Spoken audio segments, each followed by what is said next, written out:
दोस्तों, इमेजिन कीजिए, चारों तरफ समंदर का खौफनाक मंजर है। पानी की लहरें इतनी तेज हैं कि बड़े बड़े जहाज कांप जाएं, और उन्हीं लहरों के बीच कुछ जांबाज लेबरर्स एक अंडर वाटर ब्रिज पियर बनाने की कोशिश कर रहे हैं। लेकिन रुकिए, क्या आप इस सीन में चीफ कंस्ट्रक्शन इंजीनियर की एक ऐसी गलती पकड़ सकते हैं जो पूरे प्रोजेक्ट को मिट्टी में मिला देगी? एक ऐसी छोटी सी भूल जो एक भयानक कैटास्ट्रोफी यानी तबाही का सबब बन सकती है।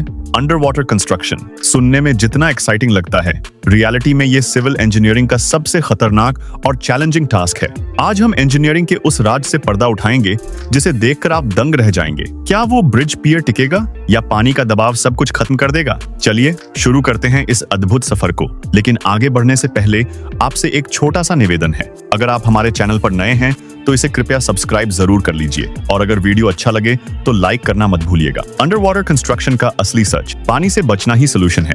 आपको लग रहा होगा कि गोताखोर पानी के अंदर जाकर ईंट और पत्थर जोड़ते होंगे। बिल्कुल नहीं। मॉडर्न इंजीनियरिंग का रूल नंबर 1 है avoid water at all costs. अगर आपको पानी के नीचे कोई स्ट्रक्चर बनाना है तो सबसे पहले आपको वहां से पानी हटाना होगा। इसके लिए हम बनाते हैं एक टेम्पररी स्ट्रक्चर जिसे टेक्निकल लैंग्वेज में कॉफरडैम कहते हैं। पानी के अंदर काम करना प्रैक्टिकल नहीं है, इसलिए हम एक आर्टिफिशियल ड्राई एरिया क्रिएट करते हैं। लेकिन सवाल ये है कि इतने गहरे समंदर में, जहां नीचे सिर्फ मिट्टी और ऊपर हजारों टन पानी है, वहां ये डैम बनेगा कैसे? पहला कदम, गाइड पाइल्स और पाइल ड्राइविंग हैमर का कमाल। कॉफर डैम बनाने की शुरुआत होती है गाइड पाइल्स से।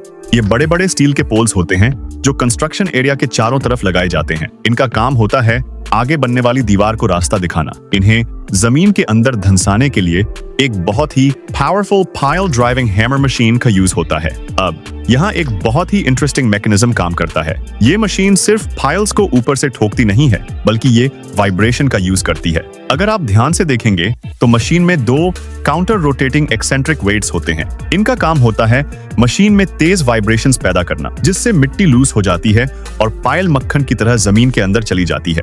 बिना वाइब्रेशन के इतने बड़े पाइल्स को समंदर की सतह तक पहुंचाना नामुमकिन होता। शीट पाइल्स और इंटरलॉकिंग मैकेनिज्म, पानी की एंट्री बंद। एक बार गाइड पाइल्स लग जाएं, तो बारी आती है शीट पाइल्स की। ये पतली लेकिन बेहद मजबूत स्टील की शीट्स होती हैं। इनकी सबसे बड़ी खासियत इनका इंटरलॉकिंग मैकेनिज्म है। हर शीट के दोनों किनारों पर एक हुक जैसा डिजाइन होता है जो दूसरी शीट से टाइट फिट हो जाता है।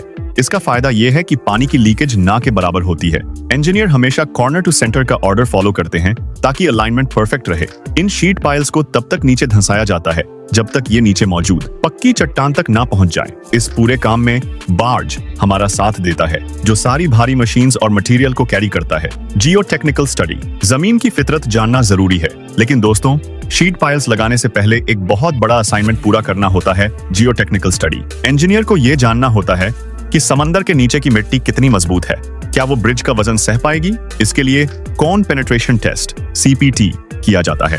एक कॉनिकल टिप वाला डिवाइस समंदर की गहराई में भेजा जाता है। सेंसर्स ये बताते हैं कि मिट्टी का रेजिस्टेंस कितना है। जैसा ही ये टिप बेडरॉक को छूती है, रेजिस्टेंस की वैल्यू अचानक बढ़ जाती है। इस टेस्ट से इंजीनियर्स को पता चलता है कि उन्हें शीट पाइल्स कितनी गहराई तक ले जानी है। द फेटल मिस्टेक, जब इंजीनियर से हुई बड़ी चूक। अब आता है वीडियो का सबसे इमोशनल और शॉकिंग पार्ट। हमने कॉफर डैम बना लिया, शीट पाइल्स लग गईं, और अब बारी है पानी को बाहर निकालने की। जैसे जैसे पानी का लेवल कम होता है, प्रेशर बढ़ने लगता है। शुरुआत में इंजीनियर्स ने देखा कि single layer sheet piles leak कर रही हैं, तो उन्होंने डबल लेयर कॉफर डैम बनाया और बीच में मिट्टी पत्थर भर दिए। अब पानी पंप आउट होना शुरू हुआ। सब कुछ ठीक लग रहा था, लीकेज भी बंद थी। लेकिन तभी पूरा का पूरा कॉफर डैम अंदर की तरफ कोलैप्स हो गया। यहाँ थी वो गलती। जब पानी दोनों तरफ था तो प्रेशर बैलेंस था, लेकिन जैसा ही अंदर का पानी निकाला गया, बाहर के समंदर का भीतरी दबाव इतना ज्यादा हो गया कि स्टील की दीवारें मुड़ गईं। ये एक भयानक एक्सीडेंट हो सकता था। ब्रेसिंग फ्रेम, दीवारों को सहारा देना। इस कैटास्ट्रोफी से बचने के लिए ब्रेसिंग फ्रेम का यूज किया जाता है।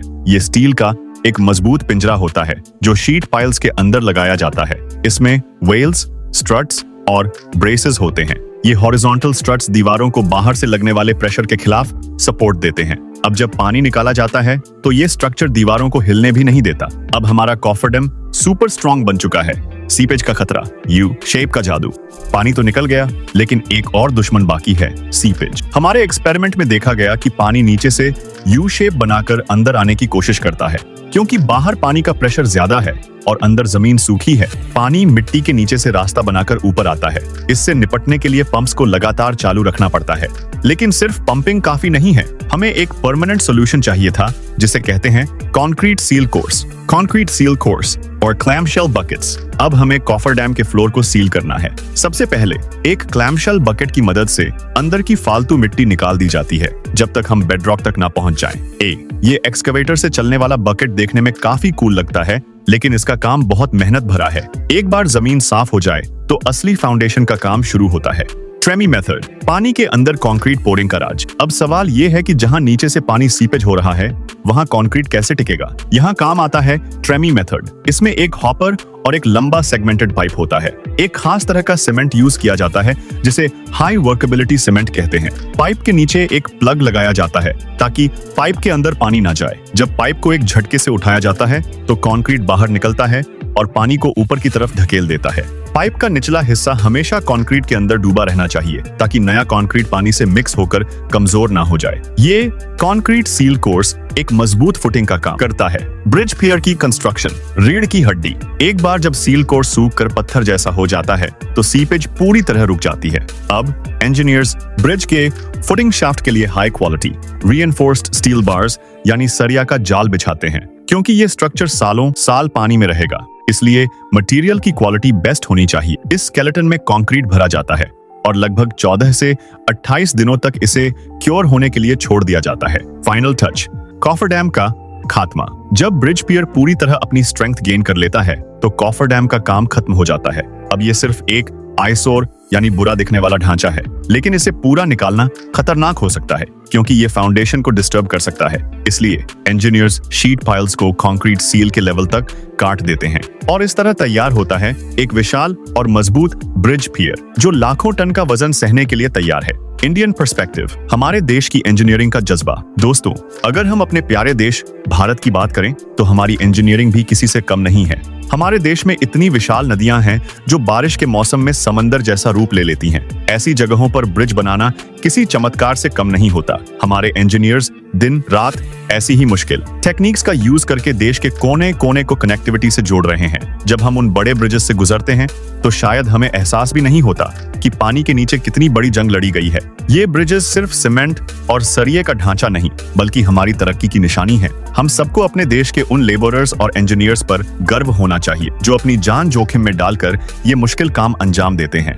अगली चुनौती का इंतजार। तो दोस्तों, ये थी कहानी अंडर वाटर कंस्ट्रक्शन की। एक छोटी सी गलती कैसे पूरे स्ट्रक्चर को डुबो सकती है, ये आज हमने देखा। इंजीनियरिंग सिर्फ कैलकुलेशंस नहीं, बल्कि नेचर के फोर्सेस को समझने का एक तरीका है। अगर आपको ये वीडियो पसंद आई और आप सेसन या पाइल फाउंडेशन जैसी और भी एडवांस टेक्नोलॉजीज के बारे में जानना चाहते हैं तो कमेंट में जरूर बताएं। हम आपके लिए ऐसे ही इंफॉर्मेटिव वीडियोस लाते रहेंगे। वीडियो को लाइक करें, शेयर करें और चैनल को सब्सक्राइब करना ना भूलें। मिलते हैं अगले वीडियो में, तब तक के लिए जय हिंद।